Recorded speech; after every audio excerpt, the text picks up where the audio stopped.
কৃমির সমস্যাতে অনেকেই কষ্ট পেয়ে থাকে, বিশেষ করে শিশুরা।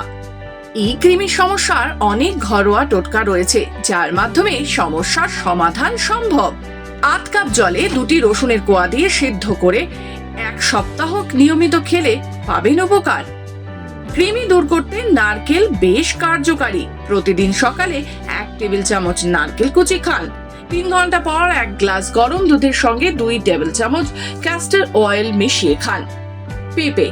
আয়ুর্বেদের বিশেষজ্ঞরা বলছেন 1 গ্লাস দুধে কাঁচা পেঁপে 1 টুকরো এবং সামান্য হলুদ মিশিয়ে খেয়ে নিন, দেখবেন সমস্যা উধাও। জোয়ান। আপনি এতদিন গ্যাস অম্বলের সমস্যায় জোয়ান খেয়ে আসছেন, তবে জেনে রাখুন জোয়ানের মধ্যে রয়েছে বেশ কিছু এমন গুণ যা আপনার এই সমস্যাও কমাতে পারে। তাই রোজ সামান্য পরিমাণে জোয়ান খান আর কৃমি থেকে নিজেকে দূরে রাখুন। লবঙ্গ। এই বিশেষ মশলার গুণ আয়ুর্বেদে বরাবরই প্রাধান্য পেয়ে আসছে। এক্ষেত্রে লবঙ্গ চূর্ণ করে দিনে 3-4 বার খান, দেখবেন সমস্যা দূরে সরে গিয়েছে। আদা। পেটের যে কোনো সমস্যার বিরুদ্ধে দারুণ কাজ করে আদা, তাই আদার চা বা আদার কুচি নুন মাখিয়ে খেতে পারেন। কালমেঘ পাতা।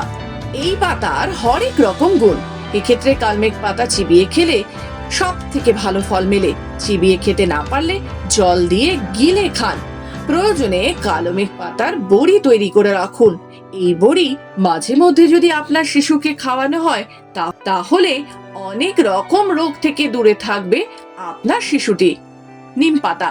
কৃমির সমস্যায় নিম পাতা দারুণ কাজ করে, তাই আপনি আজই এই পাতা খেতে শুরু করুন। অতিরিক্ত কিছুই সবসময় হিতে বিপরীত হতে পারে।